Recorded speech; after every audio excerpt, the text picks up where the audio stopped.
I've done so many Spider-Man feuds in the past, it's hard to think of any good Spider-Man puns anymore. But I'm not gonna get hung up on the jokes. I'm just gonna stick to the facts. Still got it. It's Spider-Man 2 and 3 versus the Amazing Spider-Man 1 and 2 on Movie Feuds.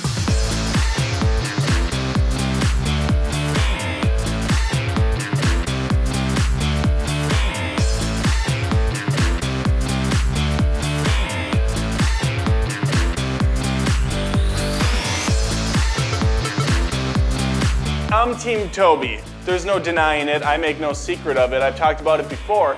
Andrew Garfield, sure, he did good in the suit, but Tobias is Peter Parker. To me, he's just more relatable and doesn't seem as forced in the role. And that same relatability really rings true in Spider-Man 3. I remember the goth days like it was yesterday, wearing my eyeshadow and my all-black clothing, pelvic thrusting down the streets as the ladies walked by.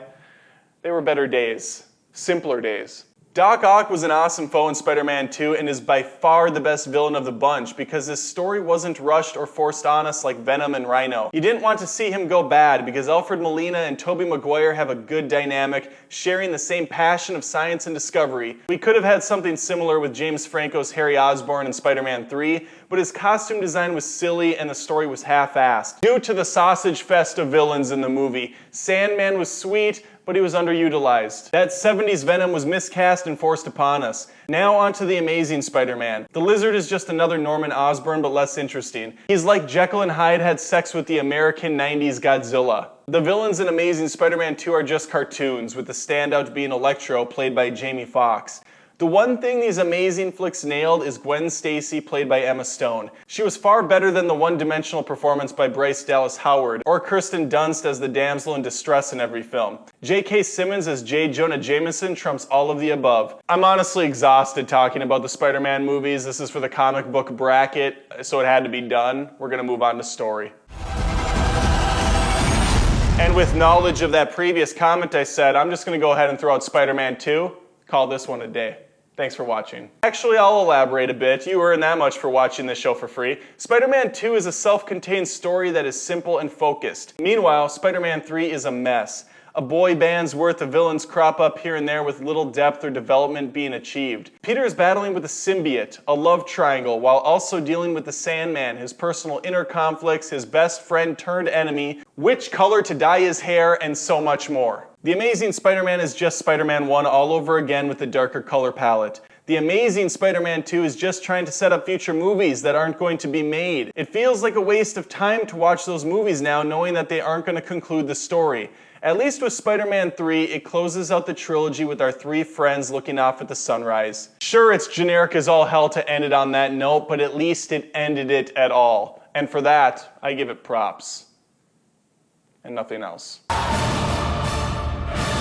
Each one of these films brings a nice amount of entertainment in the action department. I think the train battle in Spider-Man 2 is the standout for most people, but whenever Sandman and Spidey fought, it was quite a spectacle as well. From a technical standpoint, the initial transformation of the Sandman is damn impressive. Electro teetered a bit too closely to the Batman and Robin visuals, but Jamie Foxx made it work. Sam Raimi may be too intentionally campy for some, but the man knows how to craft a great action scene. As forced as Venom was, the final fight was pretty cool. Director Marc Webb doesn't really come close to achieving that same level of excitement in the Amazing movies, but 2 does get closer, especially with the POV Spidey cam shots while he swings around the city. The music is executed remarkably well, which is no surprise. The Sam Raimi trilogy has some of the best superhero music ever composed, thanks to Danny Elfman. Elfman unfortunately didn't return after the first movie because of apparent difficulties working with the director. Instead, Christopher Young stepped in and finished what Elfman started with great success. Amazing score is a huge disappointment and very generic. Gone are the grand orchestral numbers and replaced instead with dubstep and low rumbles. They did have Coldplay and Philip Phillips. I suppose that counts for something to 1 or 2 people out there. However, whenever music makes the rounds on a Spider-Man feud, Chad Kroeger always ends the conversation. I'm pretty sure that was the jam from Spider-Man 1, but I'm gonna bring it up here regardless because nothing screams America more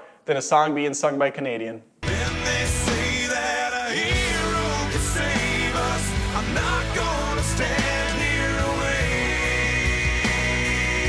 Optimus!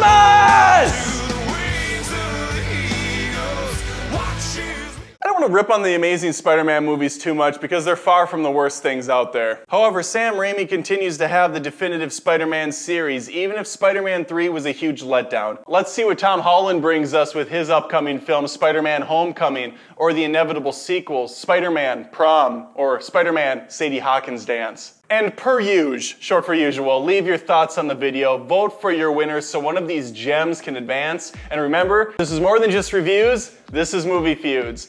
Other dumb titles based on the Spider-Man Homecoming one, we could do Spider-Man Field Trip, Spider-Man Show and Tell, and Spider-Man Finals Week.